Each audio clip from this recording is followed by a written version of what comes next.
Всем привет! Давайте сегодня поговорим о личных вещах солдат.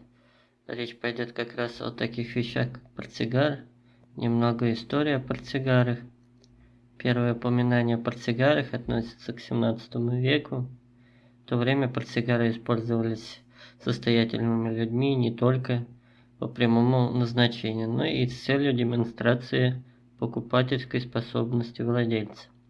В конце 19 века, начале 20 века портсигары получили популярность среди всех слоев населения многих стран и перестали быть предметами роскоши.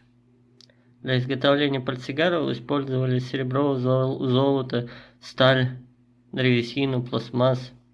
Портсигары прямоугольной формы распространены намного больше, чем квадратные. Существуют модели с закругленными углами, двухстворчатые, с откидными крышками и так далее.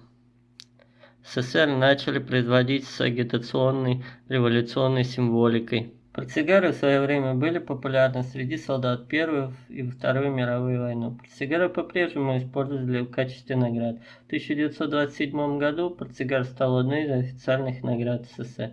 В период Великой Отечественной войны портсигары использовали в качестве наград за особые заслуги на фронте. Высшие командиры награждались портсигарами, в футляре которой был портрет Сталина, а на крышке наносилась дарственная надпись. Во время войны для изготовления портсигаров использовалась сталь и алюминий. В нашем современном мире портсигары имеют небольшую популярность. Перейдем к самому портсигару, который вы видите на экране. Передняя часть портсигара — это вот изображение самолетов военных, Кремль изображен, рамочка такая. И все это было сделано вручную. Окопное творчество. Сейчас перевернем его. Тут вот такая застежка сделана. Все из алюминия сделано. А на этой стороне мы видим «Привет от фронтовиков». 609-й БАО. 609-й это, наверное, батальон. БАО это батальон авиационного обслуживания, если не ошибаюсь. В центре видим звезду, гравировку. Дальневосточником 1944 год. Вот так красиво было сделано. И все это было сделано на войне. Сейчас перейдем в внутреннюю часть портсигара. Открыл портсигар и смотрим, что внутри. Внутри портсигара мы видим гравировки. Сейчас вам покажу их. Так. Как бы лучше, чтобы видно было. Одна из них — Губанов бои.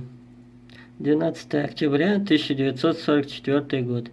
Возможно, это изготовитель портсигара, а возможно и получатель. Это неточная информация. Посмотрим на вторую гравировку. Она находится вот здесь. Так, как бы, чтобы видно было. Плохо видно, она такая затертая какая-то. Вот. На ней написано Гашков А.Ф. 18 октября 1953 год. Возможно, это тот, кому передали этот портсигар. Может, друг, может, родственник. Ну, история умалчивает.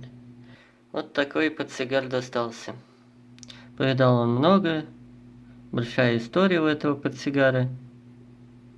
И, как видим, он до сих пор сохранился и даже может еще служить по назначению.